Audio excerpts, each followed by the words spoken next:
All right, all right. Good evening, good morning, good afternoon, wherever you at, part of the world. It's been a long time. Uh, yeah, it's been a while. Been busy doing other things. Uh, all right, so okay, we're in Genesis chapter 13. So go back on my other videos what I did the beginning of Genesis. So this will be the 13th video, and like I said, I've been busy, family, traveling, dealing with kids and all that stuff. Yeah, so here we are, chapter 13. I hope everybody's doing well. Family, health, working on building your wealth and avoiding trouble, taking care of your own personal business, your personal self, and doing the right thing. Chapter 13. All right, so we're dealing with Abraham, we're dealing with Abram. Later on, will be called as Abraham. We'll find out. All right, chapter 13. So if the camera move, just grab your Bible, whatever which Bible you have, King James, American Version, Jehovah Bible, etc. So many different ones out there. So different translations, but the story, you still could follow the story. It'll still be the same, but probably certain words are worded differently than the other Bible. So yeah, just different different versions of God's words, right? I guess really should say different versions of what man wrote. But anyway, okay. And Abram went out went up out of Egypt, right? He and his wife, and all that he had, and Lot with him, into the south. All right. And Abram was very rich in cattle and silver and in gold. All right. He had money, but having silver and gold is money. And he went on his journeys from the south even to Bethel, unto the place where his tent had been at the beginning, between Bethel and Ha, unto the place of the altar which he had made there at the first. And there Abram called on the name of the Lord. All right, it doesn't say the name, but it said the name of the Lord. Okay.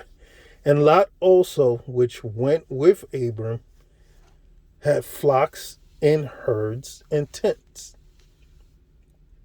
And the land was not able to bear them, that they might dwell together, for their substance was great, so that they could not dwell together. And there was a strife between the herdmen of Abram's cattle and the herdmen of Lot's cattle. And the Canaanite and the Perizzite dwelled then in the land. Right? Canaanites and the Perizzites dwelled then in the land. All right? And too many people like to speak about these tribes, but they did exist historically, and now you read a little bit about them in the Bible. All right, verse 8. And Abram said unto Lot, let there be no strife, I pray thee, between me and thee,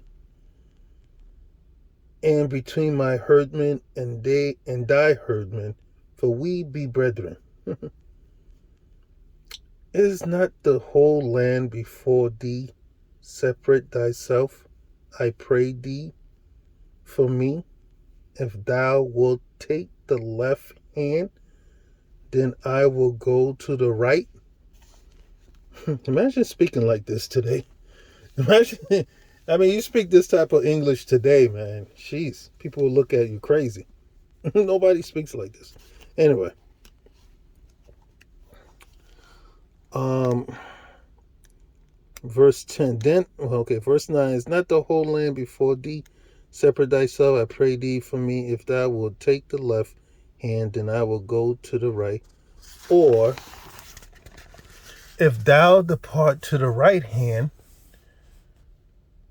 then I will go to the left. Verse 10. All right, get along now. And Lot lifted up his eyes, and behold, all the plain of Jordan, that it was well watered everywhere before the Lord, destroyed Sodom and Gomorrah, even as the garden of the Lord, like the land of Egypt, as thou comes unto Zoar. Then Lot chose him all the plain of Jordan, and Lot journeyed east, and they separated themselves, the one from the other. Abram dwelled in the land of Canaan. Okay, this is supposed to be the land of Canaan. That's the original name of the land of Israel. Land of Israel, original name was the land of Canaan.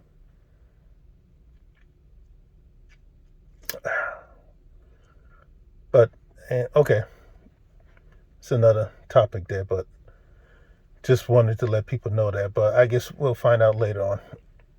All right, verse 12. Abram dwelled in the land of Canaan, and Lot dwelled in the cities of the plain, and pitched his tent towards Sodom. But the men of Sodom were wicked and sinners before the Lord exceedingly.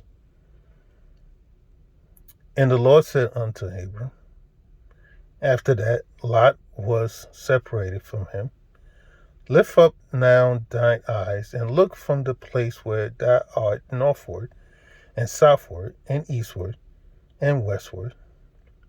For all the land which thou seest to thee will I give it, and to thy seed forever.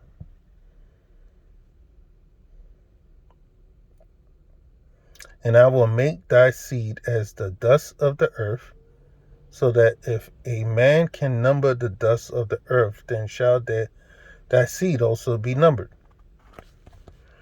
Arise, walk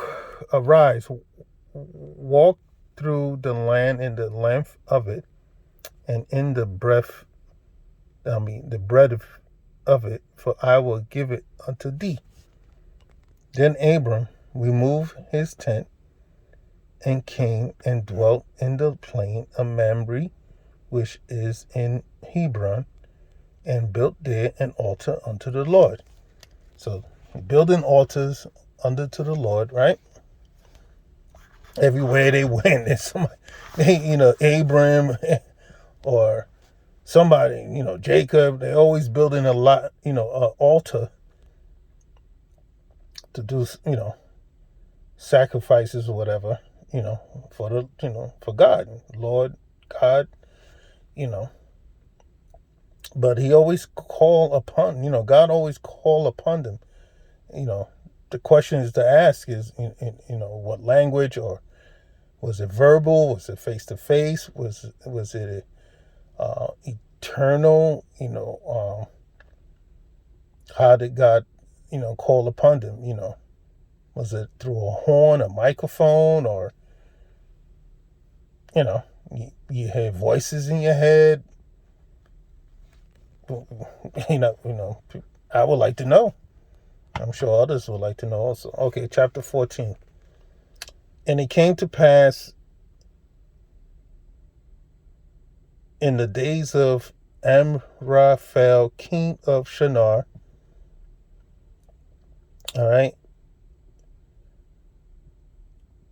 Erah, king of Elasar, Omer, king of Elam, and Tidal, king of nations,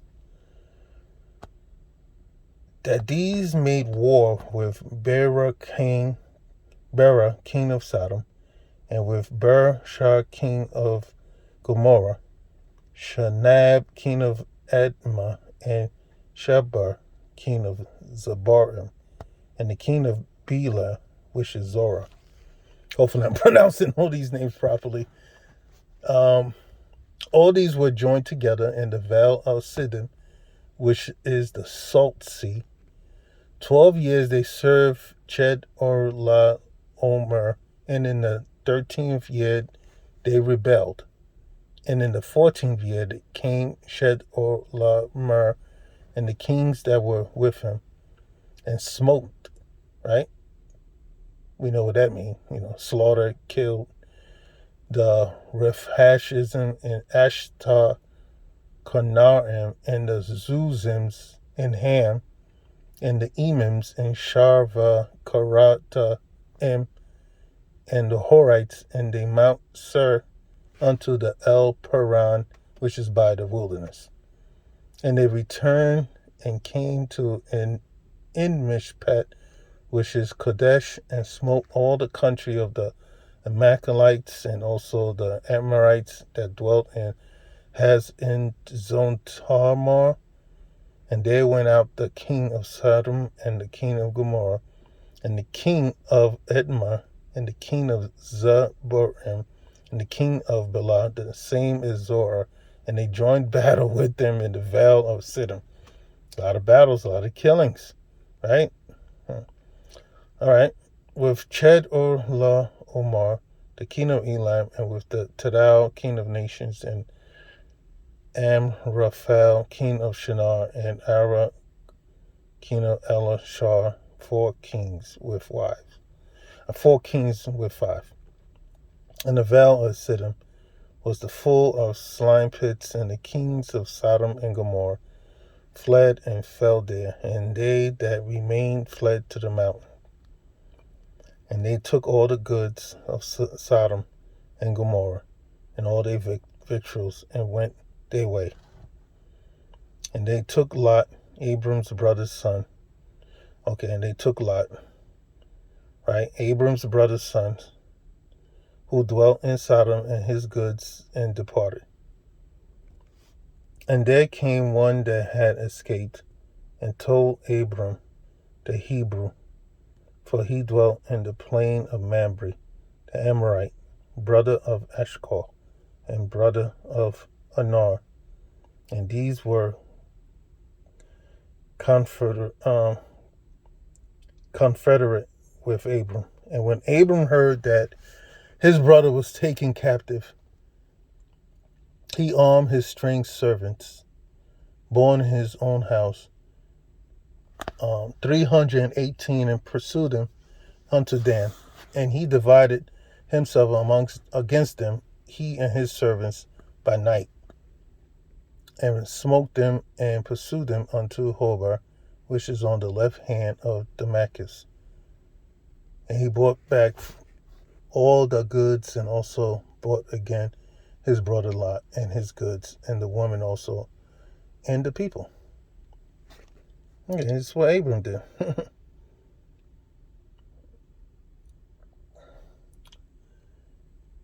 Yeah, so when Abraham found out his brother was taken, he armed his trained servants, born into his house, and 318 pursued him unto Dan. I mean, he went to war, he didn't march and gossip or anything like that, and beg for him to give him back, he went to war.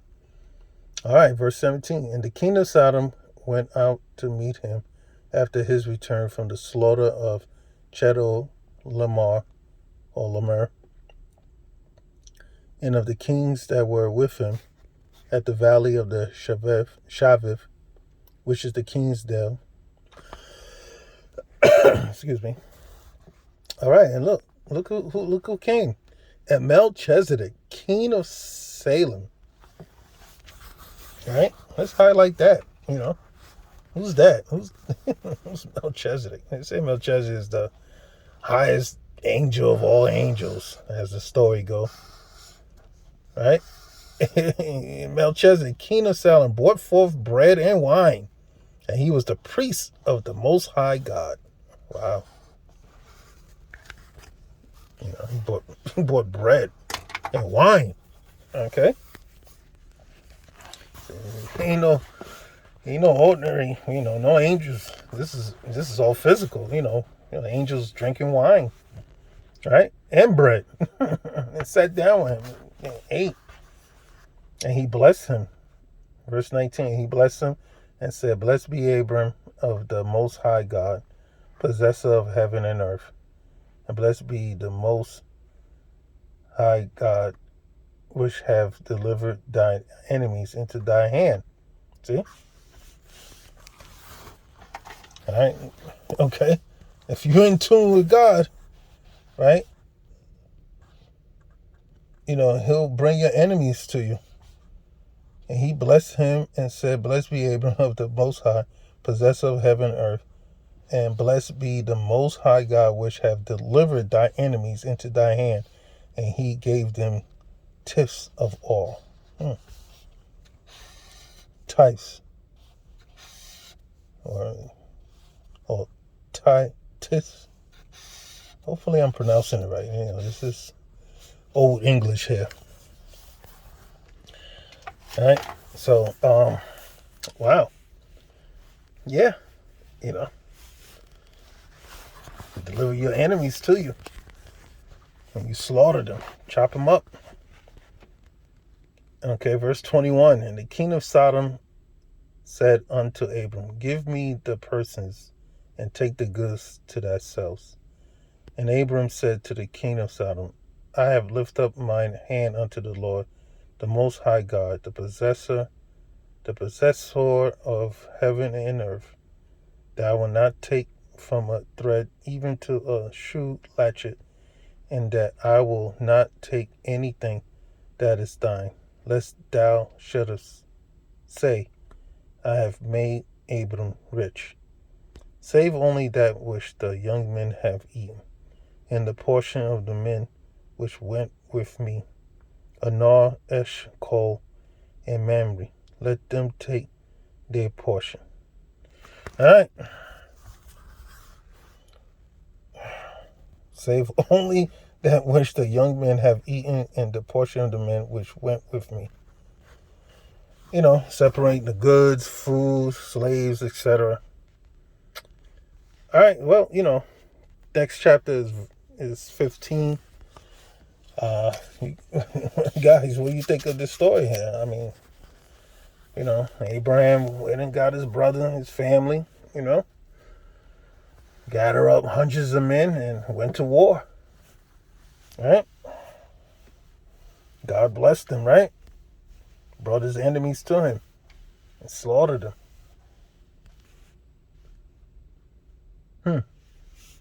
What do you guys think? All right, listen. It's going to get deeper. All right. More bloodshed, more horror stories, contradictions, conjectures, etc., etc. Anyway, listen, you guys, it was a blessing. Thank you for listening, tuning in. Subscribe, spread the word, spread the channel. I'll be getting back to you guys again, and gals. Wherever you at, part of the world.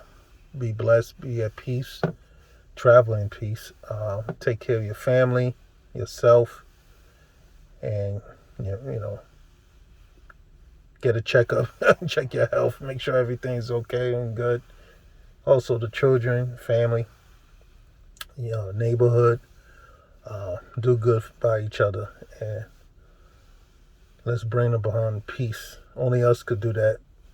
Let's bring peace upon the world. But we know there's corruption and evil people in the world also. So our best thing to do is take care of home. And the rest, everything's destiny. And that, it's already written already. So let's live the best time in our life and be at peace and respect each other, and love yourself, and others will love you too. All right. Have a good night, good afternoon, good morning, and we'll talk again. We're at Genesis chapter 15. Peace.